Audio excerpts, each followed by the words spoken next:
ಹಾಗೆ ಪ್ರೀತಿಯ ವಿಷಯಕ್ಕೆ ಬಂದರೆ ಈ ವರ್ಷದಲ್ಲಿ ಸ್ವಲ್ಪ ನಿಮಗೆ ಏನು ಇಂದಿನ ಒಂದು ಪ್ರೀತಿ ಇರ್ಬೋದು ಅಥವಾ ಈಗ ಯಾರನ್ನೋ ಪ್ರೀತಿ ಮಾಡ್ತಾ ಇದ್ದೀರಾ ಅಂತ ಬಂದಾಗ ಸ್ವಲ್ಪ ತೊಂದರೆಗಳು ಕಟ್ಟಿಟ್ಟ ಬುತ್ತಿ. ಹಾಗಾಗಿ ಏನೀಗ ಇದ್ದೀರಾ ಇದೇ ರೀತಿಯಲ್ಲಿ ಇದ್ದರೆ ತುಂಬ ಒಳ್ಳೆಯದಾಗುತ್ತೆ.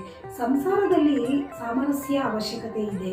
ತುಂಬ ಅನ್ಯೂನ್ಯವಾಗಿರೋದಕ್ಕಾಗಿಲ್ಲ ಅಂದ್ರೂ ಒಬ್ರನ್ನೊಬ್ರು ಅರ್ಥ ಮಾಡಿಕೊಂಡು ಜೀವನವನ್ನು ನಡೆಸಿ ಸಿಂಹರಾಶಿಯವರು ಈ ವರ್ಷ ನಿಮಗೆ ಒಳ್ಳೆಯದಾಗುತ್ತೆ. ತಾಯಿಯ ಆರೋಗ್ಯದಲ್ಲಿ ನೀವು ಎಚ್ಚರಿಕೆಯನ್ನು ವಹಿಸಬೇಕಾಗುತ್ತೆ. ಹಾಗೆ ನಿಮ್ಮ ಆರೋಗ್ಯನೂ ಕೂಡ ನಿದ್ರೆ ಕಮ್ಮಿ ಆಗುತ್ತೆ ಈ ವರ್ಷಗಳಲ್ಲಿ ನಿಮಗೆ.